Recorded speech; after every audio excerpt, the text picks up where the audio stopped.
business? Yeah, I'm gonna be a movie star soon. Here it is. We're going through renovations. I don't wish a restaurant position on anyone. It's a hard work. You know, you're on your feet all day. Jimmy, are we on schedule? How much did that shit cost? You know, as immigrants, my parents were working so hard to do well in the US. They didn't want that restaurant life for me. My dad was upset, saying, you know, we've worked so hard to put you to school, you know, what if this fails? You know, I was thinking like, wow, I really want to prove him wrong. My name is Wilson Tang. I'm a restaurateur. My childhood was just typical of a Chinese-American family. On the weekends, we were always in Chinatown. I would hang out at Uncle Wally's place, have dim sum. This is actually one of the first 3 streets in Chinatown. Due to the unique bend of this street, history has it that there was a lot of turf war from rival gangs in the turn of the century. One gang will meet another gang right at the bend in the street, right here, where the restaurant is and like where my uncle had run the place for since the 50s. Namwa Tea Parlor started in 1920. It's the oldest restaurant in Chinatown. Chinatown growing up was very Chinese. I remember seeing a lot of just Chinese facades. They don't even have like an English name to it. You know, just the businesses have changed. You know, I remember a lot more fish markets and a lot more produce, a lot more restaurants. You know, I hate using the word gentrification, but you know, a lot of people move out. A lot of Chinese people have actually moved to like the outer boroughs, but still commute to Chinatown to, you know, either for work or to go eat or to do their transactions. Growing up as part of an immigrant family, my mom and dad really kind of was very forceful in like making sure I got my education, because the notion of, you know, studying hard to one day aspire to be a doctor, a lawyer, a pharmacist, you know, so a white-collar job was very, very important. My white-collar job was at Morgan Stanley. My first office was in the World Trade Center. I remember, you know, having to put a suit on every day. I got my like little shoulder bag, you know, taking the train to work. It sucked. It sucked.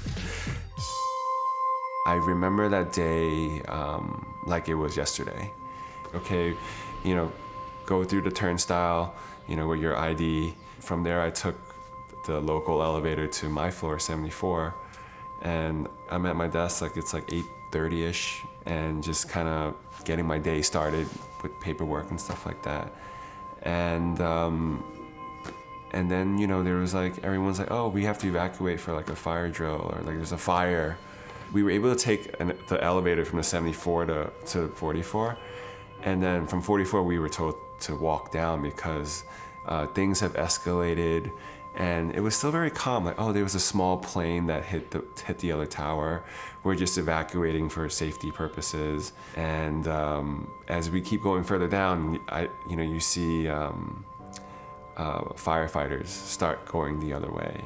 When we were close, like in the teens, you know, they were saying it's like, oh, it's safe to go back. And like I remember seeing people going back up, and I'm like, you know what, I'm just gonna go all the way down. And it was kind of like what saved my life, I think, because once I walked out, it was a big commotion, and I'm like, the first thing on my mind was like, you know what, I'm just gonna start walking, because like this doesn't look very good. Like there's a gaping hole in the first tower that, and I don't know what's going on. I'm just gonna start walking to Chinatown. And you know, on my walk back is when the second plane hit the building that I was in.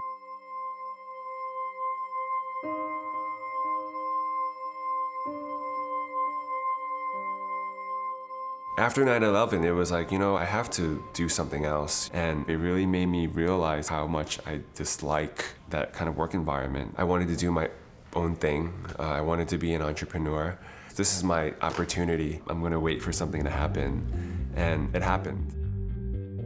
My Uncle Wally was like, hey, you know, I think I'm gonna finally kind of retire and, You know, we need someone to take care of the restaurant. So I figured I asked you to see if you're interested. And I'm like, hell yeah, I'm interested.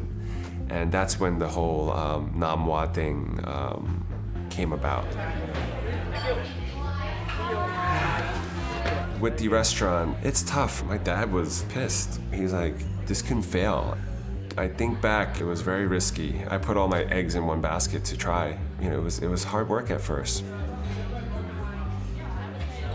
Uncle Wally tried to sweeten up the pot by like telling me, hey, you know, we can, you know, make it more modern. And I'm like, hell no, like I gotta keep it the way it is. Like this is what's cool. It's a throwback. It's a 1950s style diner, Chinese diner. When it comes to Nam Hua, we're talking about Chinese food. We're doing classic dim sum items. Dim sum derived from people back in China 5,000 years ago. They're looking for a snack along the Silk Road. And fast forward to now, dim sum is a breakfast, lunch, brunch kind of thing. My dim sum chefs have been doing this basically all their lives. Dim sum, the literal meaning of it is a touch of heart. It takes like many years to learn how to make these little tiny morsels. You know, all the folds and the pleats and the wrappers. You really need to love it. It's in my blood to do this. You know, I knew I wanted to continue with what my uncle was doing with the dim sum, but I also wanted to do dim sum like all hours of the day. Kind of like a tapas restaurant, but Chinese style. And it was a hit. We were very successful.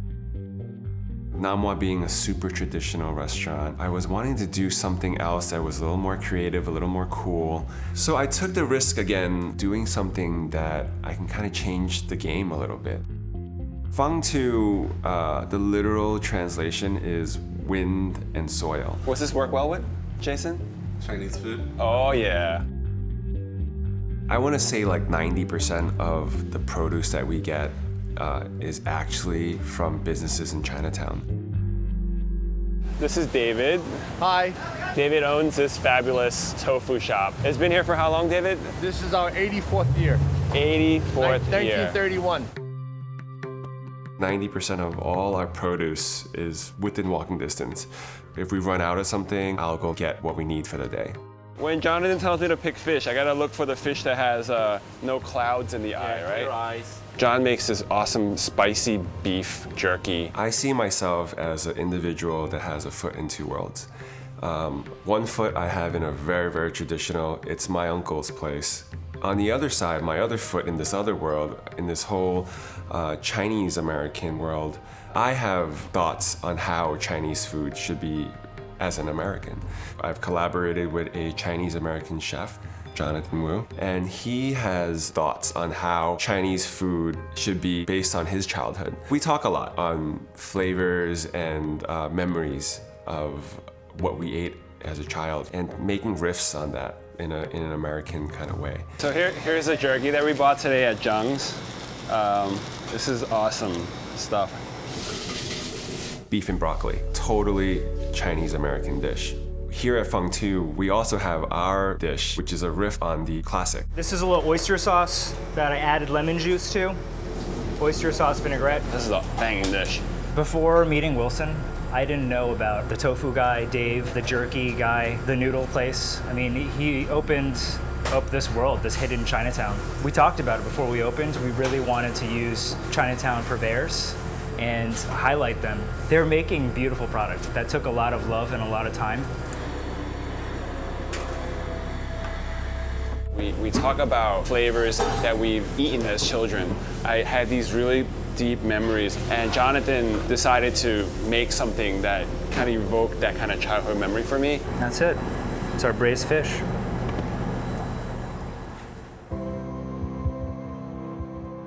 You know, mom and dad are, you know, I know deep inside they're super proud. My dad will never show it. Say, oh yeah, you know, it's doing okay. But I know they talk about me frequently with their friends. Oh yeah, he's doing this now. He opened a second place, and he opened a third place, and he's thinking about more. So he's doing really well. It's like his bragging rights, you know, that like I made it, and you know I didn't need to be a doctor or a lawyer or an architect, you know, and you know I figured out this blue collar job to make it.